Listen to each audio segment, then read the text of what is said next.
नमस्कार. रयत शिक्षण संस्था सातारा संचलित Dhananjayrao Gadgil college of commerce Satara तसेच कर्मवीर भाऊराव पाटील युनिव्हर्सिटी सातारा या विद्यापीठाचे घटक महाविद्यालय असलेले Dhananjayrao Gadgil college of commerce Satara या महाविद्यालयातील डिपार्टमेंट ऑफ बँक मॅनेजमेंटद्वारे सुरू करण्यात आलेल्या बीकॉम बँक मॅनेजमेंट या डिग्री प्रोग्रामविषयी आज आपण माहिती घेणार आहोत. सर्वप्रथम 12वीमध्ये उत्तीर्ण झालेल्या सर्व विद्यार्थ्यांचे व त्यांच्या पालकांचे मनपूर्वक अभिनंदन. मित्रो, कॉमर्स सेक्टरमधील वेगवेगळ्या प्रकारच्या करिअर अपॉर्च्युनिटीचा विचार करता अलीकडील काळात बँकिंग आणि फायनान्शियल सेक्टरमधल्या करिअर अपॉर्च्युनिटीमध्ये खूप मोठ्या प्रमाणात वाढ होत आहे. बँकिंग सेक्टरचा जर आपण विचार केला तर बँकिंग सेक्टरमध्ये probationary officer, management trainee, specialist officer, clerk, assistant, officer scale 1 यासारख्या अनेक वेगवेगळ्या प्रकारच्या अपॉर्च्युनिटीज वेगवेगळ्या राष्ट्रीयकृत बँका, खाजगी बँका, त्याचबरोबर सहकारी बँका आणि इतर वेगवेगळ्या वित्तीय संस्थांच्यामध्ये या रोजगाराच्या संधी उपलब्ध होत आहेत.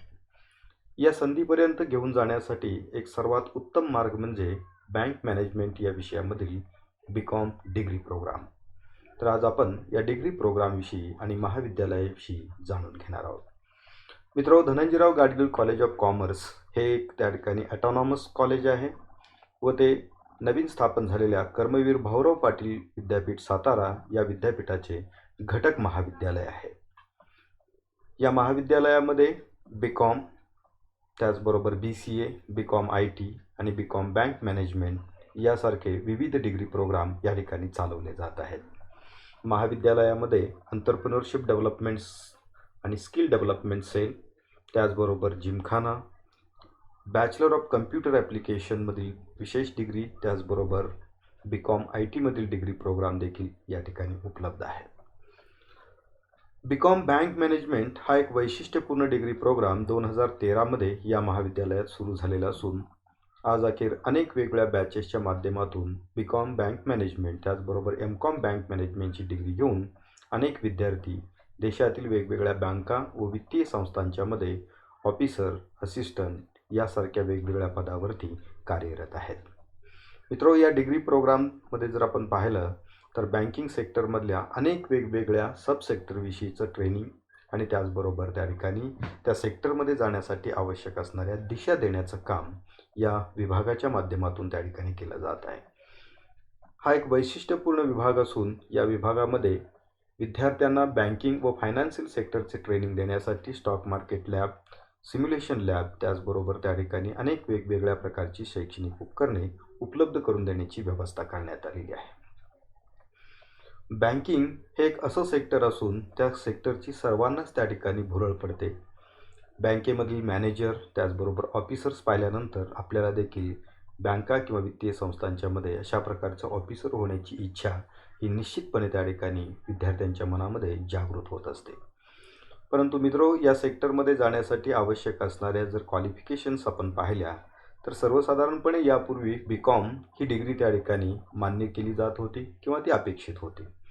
मात्र अलीकडच्या कालावधीमध्ये बँका आणि वित्तीय संस्थांच्यामध्ये बँक मॅनेजमेंट किंवा बँकिंग फायनान्स या सेक्टरमधलं स्पेशलायझेशन असेल तर त्याला अधिक प्राधान्य त्या ठिकाणी दिलं जात आहे आणि त्यामुळेच आज बीकॉम बँक मॅनेजमेंटची डिग्री घेतल्यानंतर बँकिंग अँड फायनान्शियल सेक्टरमध्ये तुम्हाला अनेक वेगवेगळ्या प्रकारच्या संधी या निश्चितपणे उपलब्ध होणार आहेत.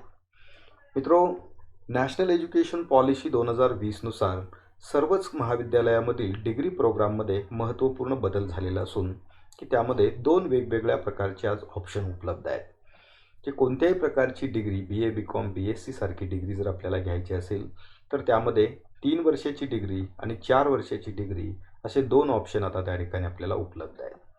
असं असलं तरी त्या ठिकाणी युनिव्हर्सिटी ग्रँट्स कमिशनने यामध्ये वेगवेगळ्या सेमिस्टरला देखील तुम्हाला एक्झिट पॉईंट्स उपलब्ध करून दिलेले आहेत. म्हणजे यापूर्वी त्या ठिकाणी आपल्याला डिग्री मिळवण्यासाठी किमान 3 वर्षे त्या ठिकाणी शिक्षण घेणं अपेक्षित होतं. मात्र आता सर्वच प्रकारच्या डिग्री प्रोग्राममध्ये मग ती BAची डिग्री असू देत, BScची डिग्री असू देत किंवा बीकॉम डिग्री असू देत, तर यामध्ये पहिल्या वर्षामध्ये पहिली आणि दुसरी सेमिस्टर जर आपण पूर्ण केली तर त्या ठिकाणी UG सर्टिफिकेट म्हणजे अंडर ग्रॅज्युएट सर्टिफिकेट आपल्याला मिळतं. त्याचबरोबर दुसरं वर्ष कंप्लीट केल्यानंतर अंडर ग्रॅज्युएट डिप्लोमा मिळतो.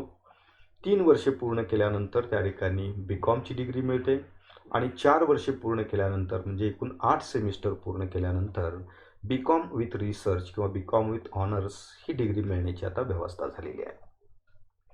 मित्रो, या बी.कॉम बँक मॅनेजमेंट या डिग्री प्रोग्राममध्ये की आपण त्या ठिकाणी प्रवेश घेऊ इच्छित असाल तर आपण कॉमर्स किंवा सायन्स शाखेतून 12वी उत्तीर्ण असणं आवश्यक आहे किंवा त्या ठिकाणी MCVC किंवा त्याला इक्विलंट असणारे जे काही शासनमान्य कोर्सेस आहेत की त्यामधून आपण 12वी उत्तीर्ण असणं हे आवश्यक आहे.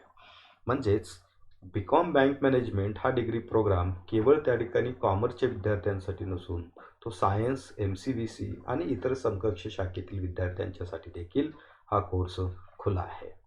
मित्रो, हा कोर्स त्या ठिकाणी इंग्लिश मीडियममधील कोर्स असून संपूर्ण मीडियम ऑफ इन्स्ट्रक्शन जे आहे ते त्या ठिकाणी इंग्लिश असल्याचं आपल्याला त्या ठिकाणी दिसून येईल. मित्रो, बी.कॉम बँक मॅनेजमेंट या डिग्री प्रोग्राममध्ये जर आपण पाहिलं तर आपण संपूर्ण 3 वर्षाच्या आणि 4 वर्षाच्या डिग्री प्रोग्राममध्ये कोणकोणते विषय आपण त्या ठिकाणी शिकणार आहोत हे आपल्याला त्या ठिकाणी स्क्रीनवरती दिसत असेल. स्पेशली बँकिंगच्या दृष्टिकोनातून जर आपण पाहिलं तर पहिल्या सेमिस्टरमध्ये आपण banking system in India, cooperative banking, त्याचबरोबर इतर अलाइड सब्जेक्ट्स कॉमर्सचे जर आपण पाहिले तर कॉम्पिटिटिव्ह एक्झामसाठी लागणारा न्यूमरिकल ॲबिलिटी, त्याचबरोबर वेगवेगळ्या प्रॉडक्टच्या प्राइसिंगसाठी लागणारा मायक्रो इकॉनॉमिक्स म्हणजे product pricing method, accountancy, business management, communication skill in English, त्याचबरोबर democracy, election and good governance आणि नवीन इंडियन नॉलेज सिस्टममधील कौटिल्य, अर्थशास्त्र यासारखे विषय आपण प्रथम सत्रामध्ये त्या ठिकाणी शिकणार आहोत. द्वितीय सत्रामध्ये जर आपण त्या ठिकाणी पाहिलं तर स्पेशली बँकिंगच्या दृष्टिकोनातून retail banking and corporate banking याच्याबरोबरच त्या ठिकाणी आपण verbal reasoning, public finance, macro economics, accountancy यासारखे विषय देखील आपण त्यामध्ये शिकणार आहोत. म्हणजे दुसरी सेमिस्टर कंप्लीट झाल्यानंतर की आपल्याला त्या ठिकाणी प्रामुख्याने UG certificate in bank management हे त्या ठिकाणी प्राप्त होणार आहे. त्यानंतर दुसऱ्या वर्षामध्ये तिसऱ्या सेमिस्टरमध्ये जर आपण पाहिलं तर insurance and bank insurance business की जो आज बँकांच्यामध्ये देखील इन्शुरन्सचे प्रोडक्ट्स विक्री केले जात आहेत तर त्या संदर्भातला हा एक नवीन सेक्टर असून की त्याचंही नॉलेज या ठिकाणी या डिग्री प्रोग्रामच्या माध्यमातून आपल्याला दिलं जाणार आहे की जेणेकरून बँकेत आपण नोकरी करायला गेल्यानंतर बँकेमधल्या सगळ्या वेगवेगळ्या प्रकारच्या स्पेशलाइज्ड एरियाज जे आहेत की त्याचं ट्रेनिंग आपल्याला मिळावं यासाठी आपण इन्शुरन्स आणि बँक इन्शुरन्स प्रोडक्ट्स हा देखील त्या ठिकाणी समावेश करण्यात आलेला आहे. त्याबरोबरच आपण international financial institution, organisational behaviour, non verbal reasoning, corporate accounting यासारखे पेपर आपण त्या ठिकाणी तिसऱ्या सेमिस्टरमध्ये शिकणार आहोत. चौथ्या सेमिस्टरमध्ये आपण central banking in India, mutual fund business या पेपरबरोबरच Indian economy, industrial economics, financial accounting याबरोबरच त्या ठिकाणी आपण एन्व्हायरमेंटल स्टडीज आणि हिंदी लँग्वेज आपण त्या ठिकाणी शिकणार आहोत. चौथी सेमिस्टर पूर्ण केल्यानंतर म्हणजे सेकंड इयर कंप्लीट केल्यानंतर की आपल्याला UG diploma in bank management हे त्या ठिकाणी एक एक्झिट पॉईंट त्या ठिकाणी तुम्हाला उपलब्ध आहे. म्हणजे 2 वर्ष पूर्ण करून आपण त्या ठिकाणी बाहेर पडू शकतो किंवा तिसऱ्या वर्षासाठी आपण शिक्षण कंटिन्यू करू शकतो. तिसऱ्या वर्षामध्ये 5व्या सेमिस्टरमध्ये जर आपण पाहिलं तर बँकिंग सेक्टरमधला क्रेडिट अँड रिस्क मॅनेजमेंट हा एक महत्त्वाचा पेपर आपण ठिकाणी शिकणार आहोत. बँकिंग सर्व्हिसेस शिकणार आहोत, फायनान्शियल मार्केट्स अँड सर्व्हिसेस शिकणार आहोत. त्याच्याबरोबरच statistical methods, human resource management, quantitative aptitudes, cyber security awareness यासारखे बाबी आपण शिकणार आहोत. 6व्या सेमिस्टरमध्ये treasury management, legal and regulatory aspects of banking, bank management practices याबरोबरच modern management practices, quantitative aptitude and data analysis आणि याबरोबरच ऑन दी जॉब ट्रेनिंगची देखील सोय आपण त्यामध्ये केलेली आहे. अशा 6 सेमिस्टर जर आपण पूर्ण केल्या तर आपल्याला त्या ठिकाणी बी.कॉम बँक मॅनेजमेंटची 3 वर्षाची डिग्री याच्यामध्ये मिळणार आहे. ज्या विद्यार्थ्यांना 4 वर्षाची डिग्री त्या ठिकाणी कंप्लीट करण्याची इच्छा आहे ते विद्यार्थी हा डिग्री प्रोग्राम 4थ्या वर्षासाठी असाच कंटिन्यू करू शकतात किंवा ज्यांना त्या ठिकाणी 4 वर्षाची डिग्री नको आहे असे विद्यार्थी तिसऱ्या वर्षानंतर म्हणजे 6व्या सेमिस्टरनंतर त्या ठिकाणी एक्झिट घेऊ शकतात आणि 3 वर्षाची डिग्री घेऊन बाहेर पडू शकतात. म्हणजे इथे एक गोष्ट समजून घेणं आवश्यक आहे की ज्या विद्यार्थ्यांना 4 वर्षाची डिग्री आवश्यक आहे ते पुढे शिक्षण कंटिन्यू करू शकतात आणि ज्यांना 3 वर्षाची डिग्री हवी आहे ते त्या ठिकाणी 3 वर्षाची ही डिग्री घेऊन बाहेर देखील पडू शकतात. म्हणजे हे दोन्ही पर्याय या BCom बँक मॅनेजमेंटच्या डिग्री प्रोग्राममध्ये आपल्याला उपलब्ध करून देण्यात आलेले आहेत. जे विद्यार्थी 4थ्या वर्षाला कंटिन्यू करतील त्यांना 7व्या सेमिस्टरमध्ये financial reporting and analysis, cyber crime and fraud management, managerial economics for banker, strategic management in banking, robotics and artificial intelligence in banking, managerial economics, business management यासारख्या विषयाबरोबरच 2 रिसर्च प्रोजेक्ट देखील त्या ठिकाणी करणं अपेक्षित आहे. मित्रो, 4थ्या वर्षामध्ये आपण जर त्या ठिकाणी 8वी सेमिस्टर सक्सेसफुली कंप्लीट केली आणि प्रोजेक्ट रिपोर्ट सबमिट केले तर आपल्याला त्या ठिकाणी UG honours with research in bank management अशी डिग्री त्या ठिकाणी मिळणार आहे. म्हणजे 4 वर्षाची डिग्री प्रोग्राम आणि 3 वर्षाचा डिग्री प्रोग्राम असे दोन्ही ऑप्शन्स त्या ठिकाणी तुमच्यासाठी खुले असतील. मित्रो, यासाठी अध्यापन करण्यासाठी तुम्हाला तज्ज्ञ आणि क्वालिफाईड टीचर्स या ठिकाणी उपलब्ध आहेत की यामध्ये जर आपण पाहिलं तर वेगवेगळ्या स्पेशलायझेशन असणारे एक्सपर्ट फॅकल्टी की जे नेट, सेट, PhD, MPhil त्याचबरोबर इतर वेगवेगळ्या क्वालिफिकेशन्स मिळवलेले कॅन्डिडेट्स यामध्ये टीचर्स या ठिकाणी तुम्हाला शिकवण्यासाठी असणार आहे. याबरोबरच आपल्याला कॉमर्स, अकाउंटन्सी, स्टॅटिस्टिक्स या विषयाचे देखील शिक्षक BCom बँक मॅनेजमेंटच्या डिग्री प्रोग्रामला शिकवण्यासाठी उपलब्ध असणार आहेत. मित्रो, त्या ठिकाणी या संपूर्ण बँक मॅनेजमेंट डिग्री प्रोग्रामचा अभ्यासक्रम तयार करण्यासाठी केवळ त्या ठिकाणी शिक्षकांनी हा अभ्यासक्रम तयार केलेला नसतो, तर या शिक्षकांच्या बरोबरच वेगवेगळ्या राष्ट्रीयकृत बँका, सहकारी बँका, खाजगी बँकांच्यामधील तज्ज्ञ बँकर्स, बँक ऑफिसर्सना बोलवलं जातं आणि त्यांच्याशी डिस्कस करून आज जे काही बँकिंग सेक्टरमध्ये एम्प्लॉयमेंट अपॉर्च्युनिटी मिळवण्यासाठी जे काही अपेक्षित असणारे स्किल्स आणि नॉलेज आहे ते कसं विद्यार्थ्यांना देता येईल याच्यासाठी वेगवेगळे कॉम्पोनंट्स आपण त्या ठिकाणी ॲड करण्यासाठी वेगवेगळ्या प्रकारच्या तज्ज्ञांना निमंत्रित करतो आणि त्यानुसार हा BCom बँक मॅनेजमेंटचा अभ्यासक्रम हा तयार झालेला असतो. यामध्ये चार्टर्ड अकाउंटंट असतात, बँकेचे मॅनेजर असतात, वेगवेगळ्या इन्शुरन्स कंपन्यांचे ऑफिसर्स असतात. असे सर्व लोक इवन दो त्या ठिकाणी रिझर्व्ह बँकेमधून सेवानिवृत्त झालेले ऑफिसर्स देखील अभ्यासक्रम पुनर्रचनासाठी आपण त्यांना निमंत्रित करत असतो. त्याचबरोबर विद्यार्थ्यांना फायनान्शियल मार्केट्स अँड स्टॉक मार्केटचं चांगलं नॉलेज मिळावं यासाठी आपण त्या ठिकाणी स्वतंत्र स्टॉक मार्केट लॅब ही तयार केलेली असून की त्यामध्ये आपण लाईव्ह ट्रेनिंग देण्याची व्यवस्था या बँक मॅनेजमेंटच्या विद्यार्थ्यांच्यासाठी आपण केलेली आहे की जिथे आपण त्या ठिकाणी इन्व्हेस्टमेंट मॅनेजमेंट बरोबरच स्टॉक मार्केटचे मधले जे काही वेगवेगळे जे काही कॉम्पोनंट्स आहेत की ते यामध्ये आपण लाईव्ह ट्रेनिंग देण्याची व्यवस्था करत असतो. विद्यार्थ्यांना बँकेतील डायरेक्ट ऑपरेशन्स कळावेत यासाठी आपण sir CD Deshmukh mock bank आपण तयार केलेली आहे आणि या मॉक बँकेमध्ये की विद्यार्थ्यांना त्या ठिकाणी मॅनेजर, क्लर्क, कॅशियर यासारखे रोल दिले जातात आणि त्याच्यातून त्यांनी आपली बँक जी आहे ती बँक स्वतः विद्यार्थी या ठिकाणी चालवणार आहेत की ज्यामध्ये बँक मॅनेजमेंटच्या विद्यार्थ्यांना ही प्रत्यक्ष बँक चालवण्याची एक संधी ही त्या ठिकाणी प्राप्त होणार आहे. विद्यार्थ्यांना करिअरविषयी मार्गदर्शन करण्याकरिता वेगवेगळ्या तज्ज्ञांची मार्गदर्शनपर व्याख्याने आपण आयोजित करत असतो. त्यामध्ये प्रामुख्याने banking, finance, insurance, stock market, security market यासारख्या अनेक वेगवेगळ्या क्षेत्रामधल्या तज्ज्ञांना आपण यामध्ये निमंत्रित करत असतो. ज्या विद्यार्थ्यांना बँकिंग सेक्टरमध्ये त्या ठिकाणी पुढे जाण्याची इच्छा आहे की या विद्यार्थ्यांना बँकेमध्ये इंटरव्ह्यूज द्यावे लागतात, तर या इंटरव्ह्यूची तयारी करून घेण्यासाठी आपण वेगवेगळ्या बँक ऑफिसरना इन्व्हाइट करून त्या ठिकाणी मॉक इंटरव्ह्यूज कंडक्ट करत असतो की ज्यामध्ये हे विद्यार्थी प्रत्यक्ष ज्याप्रमाणे आपण इंटरव्ह्यूला जातो त्या पद्धतीने त्यांची तयारी इथे करून घेतली जाते, त्यांचे इंटरव्ह्यूज घेतल्या जातात आणि त्यामधले त्यांचे गुणदोष सांगून त्यांना सुधारण्यासाठी मार्गदर्शन केलं जातं. यासाठी आपण मॉक इंटरव्ह्यूचा हा प्रोजेक्ट त्या ठिकाणी दरवर्षी या ठिकाणी राबवत असतो. त्याचबरोबर विद्यार्थ्यांना इंटरव्ह्यूसाठी ग्रुप डिस्कशनसारख्या ॲक्टिव्हिटी अत्यंत महत्त्वाच्या असतात. तर आपण विद्यार्थ्यांना वेगवेगळे टॉपिक्स देऊन त्यांना त्यावरती ग्रुप डिस्कशन करण्यासाठी संधी देतो की जेणेकरून एखाद्या विषयाची मांडणी करत असताना कोणत्या पद्धतीने मांडणी केली पाहिजे याची माहिती आणि याचं चांगलं प्रशिक्षण हे विद्यार्थ्यांना त्या ठिकाणी प्राप्त होत असतं. मित्रो, सर्वात महत्त्वाचा भाग म्हणजे बँक मॅनेजमेंटच्या विद्यार्थ्यांना compulsory on the job training देण्याची व्यवस्था आपण केलेली आहे की ज्यामध्ये साताऱ्यातील वेगवेगळ्या सहकारी बँका, राष्ट्रीयकृत बँका आणि खाजगी बँकांच्या बरोबर आपण त्या ठिकाणी MOU आणि लिंकेजेस प्रस्थापित केलेले आहेत की जेणेकरून 3rd इयरमध्ये असणारे जे BCom बँक मॅनेजमेंटचे विद्यार्थी आहेत की त्यांना या बँकेमध्ये जाऊन किमान 15 दिवस त्या ठिकाणी बँकेत प्रत्यक्ष काम करण्याची संधी मिळते. याचा एक मोठा फायदा विद्यार्थी मित्रांनो असा होतो की बँकेमध्ये कोणत्या पद्धतीनं कामकाज चालतं, बँकेमध्ये कोणत्या प्रकारच्या फॅसिलिटी उपलब्ध असतात, कोणत्या प्रकारच्या व्यवस्था त्या ठिकाणी असतात. ते एक बँकिंग सेक्टरमधलं जे लाईफ आहे ते त्यांना जवळून त्या ठिकाणी अनुभवता येतं आणि त्याचा फायदा त्यांना करिअरच्या डेव्हलपमेंटसाठी हा होत असतो. त्याचबरोबर बँकिंग मध्ये जे काही वेगवेगळ्या प्रकारचे जे आपण गोष्टी शिकत असतो, त्याच्यातून मिळालेलं नॉलेज हे समाजापर्यंत पोहोचवण्यासाठी दरवर्षी आपण अनेक वेगवेगळ्या प्रकारचे सोशल अवेअरनेसचे ॲक्टिव्हिटीज कंडक्ट करत असतो, की ज्यामध्ये ई बँकिंगविषयीची जनजागृती असेल, खरी करन्सी नोट ओळखण्याच्या बाबतीत म्हणजे खोट्या नोटा आणि खऱ्या नोटा कशा ओळखायच्या याचं आपण ट्रेनिंग विद्यार्थ्यांना देतो आणि हे विद्यार्थी समाजातील वेगवेगळ्या लोकांच्यापर्यंत जाऊन त्याची माहिती देत असतात.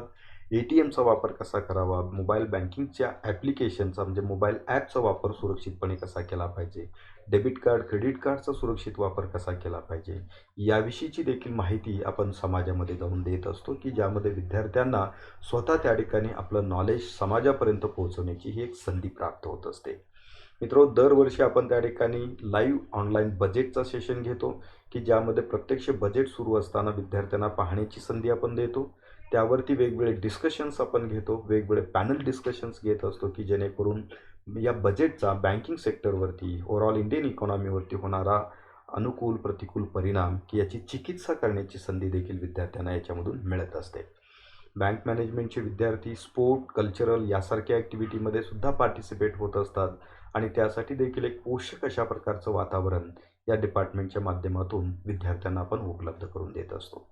सर्वात महत्त्वाचा भाग म्हणजे की विद्यार्थ्यांच्यासाठी अनेक वेगवेगळ्या प्रकारच्या फील्ड व्हिजिट्स किंवा एज्युकेशनल टूर्स आपण ऑर्गनाईज करतो, की ज्यामध्ये प्रामुख्याने reserve bank of India, national stock exchange, Bombay stock exchange, national institute of security markets यासारख्या ज्या संस्था आहेत, की या संस्थांमध्ये प्रत्यक्ष जाऊन त्या ठिकाणी स्टॉक मार्केटचं कामकाज कसं चालतं, त्याचबरोबर रिझर्व्ह बँकेचं कामकाज कसं चालतं, तिथल्या वेगवेगळ्या प्रकारच्या ऑफिसेसची माहिती आणि तिथल्या करिअर अपॉर्च्युनिटीबद्दलची माहिती देखील या एज्युकेशनल टूरच्या माध्यमातून मित्र आपल्याला मिळत असते. जे या सर्व प्रकारच्या ॲक्टिव्हिटीमध्ये बँक मॅनेजमेंटच्या विद्यार्थ्यांना पार्टिसिपेट होता येतं. आणखीन एक महत्त्वाची बाब म्हणजे महाविद्यालयामध्ये IBPS banking examination guidance centre असून या सेंटरच्या माध्यमातून प्रतिवर्षी आपण त्या ठिकाणी 2 वेगवेगळ्या बॅचेस घेत असतो. एक बॅच आपण त्या ठिकाणी जूनमध्ये सुरू करतो आणि दुसरी बॅच डिसेंबरमध्ये सुरू होत असते, की या बॅचेसच्या माध्यमातून विद्यार्थ्यांना प्रामुख्याने बँकिंग सेक्टरमधल्या IBPSच्या ज्या काही वेगवेगळ्या एक्झाम्स असतात, की ज्यामध्ये probationary officer, management trainee, assistant भरती, क्लर्क भरती, RBIमधील भरती, स्टेट बँकेमधील भरती, त्याचबरोबर LIC आणि GICमधील असिस्टंट असेल, असिस्टंट ॲडमिनिस्ट्रेटिव्ह ऑफिसर असेल, की या ज्या काही भरती परीक्षा आहेत, की या भरती परीक्षेची संपूर्ण तयारी करून देण्यासाठी या महाविद्यालयामध्ये एक स्वतंत्र IBPS सेंटर आपण सुरू केलेलं आहे. या सेंटरच्या माध्यमातून आपण त्या ठिकाणी उत्तम प्रकारचे क्लासरूम, डिजिटल क्लासरूम उपलब्ध करून दिलेले आहेत. त्याचबरोबर कम्प्युटर लॅब उपलब्ध करून दिलेले आहे, की जिथे विद्यार्थी ऑनलाईन लेक्चर्स पाहू शकतात, त्याचबरोबर ऑनलाईन टेस्ट सॉल्व्ह करू शकतात आणि आपला अभ्यास करू शकतात. तर अशा प्रकारची AC स्टडी रूम आणि AC क्लासरूम आपण विद्यार्थ्यांना उपलब्ध करून दिलेलं आहे, की जेणेकरून बँक मॅनेजमेंटच्या विद्यार्थ्यांच्या बरोबरच इतरही इच्छुक जे विद्यार्थी आहेत, की ज्यांना बँकिंग सेक्टरमध्ये करिअर करण्याची इच्छा आहे, असे विद्यार्थी देखील या IBPS सेंटरमध्ये प्रवेश घेऊ शकतात. मित्रो, आज एक अखेर जर आपण पाहिलं तर या IBPS सेंटर आणि बँक मॅनेजमेंट डिपार्टमेंटच्या माध्यमातून 389 विद्यार्थ्यांना वेगवेगळ्या प्रकारच्या बँका व वित्तीय संस्थांच्यामध्ये डायरेक्ट अपॉर्च्युनिटी त्या ठिकाणी उपलब्ध झालेल्या आहेत, की ज्यामध्ये मग प्रोबेशनरी ऑफिसर्स असतील, स्पेशालिस्ट ऑफिसर असतील, असिस्टंट मॅनेजर असेल, क्लर्क किंवा असिस्टंट असेल, डेव्हलपमेंट ऑफिसर असतील, त्याचबरोबर अकाउंट असिस्टंट असतील, फायनान्शियल असिस्टंट असतील, सेल्स एक्झिक्युटिव्ह असतील, क्लर्क असतील, सेल टॅक्स इन्स्पेक्टर असतील, रिटेल बँकिंग ऑफिसर्स असतील, अशा अनेक वेगवेगळ्या प्रकारच्या डायरेक्ट इंटरव्ह्यूच्या माध्यमातून, कॅम्पस इंटरव्ह्यूच्या माध्यमातून, त्याचबरोबर IBPS किंवा इतर कॉम्पिटिटिव्ह एक्झामच्या माध्यमातून, की या विद्यार्थ्यांना चांगल्या प्रकारच्या अपॉर्च्युनिटी या बँकिंग सेक्टरमध्ये प्राप्त होत असतात. यामध्ये बँक मॅनेजमेंटच्या विद्यार्थ्यांचे मेजर जर आत्तापर्यंतचे प्लेसमेंट आपण पाहिले तर ते नॅशनल बँकांच्यामध्ये आहेत, प्रायव्हेट बँकांच्यामध्ये आहेत, SBI सिक्युरिटीमध्ये आहेत, TCSमध्ये त्या ठिकाणी मोठ्या प्रमाणात सिलेक्शन्स या विद्यार्थ्यांचे होत असतात. SCL टेक्नॉलॉजी असेल, इन्फोसिस असेल, त्याचबरोबर वेगवेगळ्या कोऑपरेटिव्ह बँक्स असतील, कोऑपरेटिव्ह क्रेडिट सोसायटी असतील, स्टॉक ब्रोकिंग फर्म्स असतील, की त्यामध्ये देखील मोठ्या प्रमाणात विद्यार्थ्यांना संधी मिळते. नव्याने सुरू झालेल्या काही स्मॉल फायनान्स बँक्स आहेत, त्यामध्ये विद्यार्थ्यांना अपॉर्च्युनिटीज उपलब्ध आहेत. बँक मॅनेजमेंटचे विद्यार्थी चार्टर्ड अकाउंटंट किंवा कंपनी सेक्रेटरी देखील होऊ शकतात. म्हणजे बँकिंगची तयारी करत करत ते CA आणि CS देखील परीक्षा देऊ शकतात. आमचे अनेक विद्यार्थी CA आणि CS झाल्याचे देखील तुम्हाला दिसून येईल. त्याचबरोबर रिजनल रूरल बँक आहेत, नॅशनल इन्स्टिट्यूट ऑफ सिक्युरिटी मार्केटसारखी संस्था आहे. त्याचबरोबर इतर वेगवेगळ्या प्रकारच्या स्मॉल फायनान्स बँक आहेत, IDBI, लाईफ इन्शुरन्स कंपनीज आहेत. अशा अनेक संस्थांच्यामध्ये रोजगाराच्या संधी या विद्यार्थ्यांना त्या ठिकाणी उपलब्ध होत आहेत. कारण मित्रहो, आज जर आपण पाहिलं तर या देशातील सर्वात फास्ट ग्रोईंग सेक्टर कोणतं असेल तर ते बँकिंग अँड फायनान्स सेक्टर आहे. आणि त्यामुळे या सेक्टरमध्ये जर आपल्याला डायरेक्ट अपॉर्च्युनिटी मिळवायची असतील तर आपल्याला त्या ठिकाणी BCom बँक मॅनेजमेंटची डिग्री जर घेतली तर निश्चितपणे या संधी तुमच्यापर्यंत येऊ शकतात. तर ज्या विद्यार्थ्यांना या सेक्टरमध्ये करिअर करण्याची इच्छा आहे त्यांनी जरूर त्या ठिकाणी या वेबसाईटवरती जाऊन की आपला अर्ज भरावा आणि त्या ठिकाणी मेरिट लिस्टनुसार आपल्याला प्रवेश देण्याची व्यवस्था केलेली असते. मेरिट लिस्ट पब्लिश होण्याच्या तारखा आणि प्रत्यक्ष प्रवेश घेण्याच्या तारखा याविषयीची संपूर्ण माहिती या वेबसाईटवरती त्या ठिकाणी देण्यात आलेली आहे आणि ती माहिती आपण पाहावी. त्याचबरोबर या कोर्सबद्दल आपल्याला काही अधिकची माहिती जर हवी असेल तर आपण स्क्रीनवरती दिसत असलेल्या या नंबरवरती कॉन्टॅक्ट करून की त्यांच्याकडून या बँक मॅनेजमेंटच्या डिग्री प्रोग्रामविषयी आपण अधिकची माहिती त्या ठिकाणी घेऊ शकता. धन्यवाद.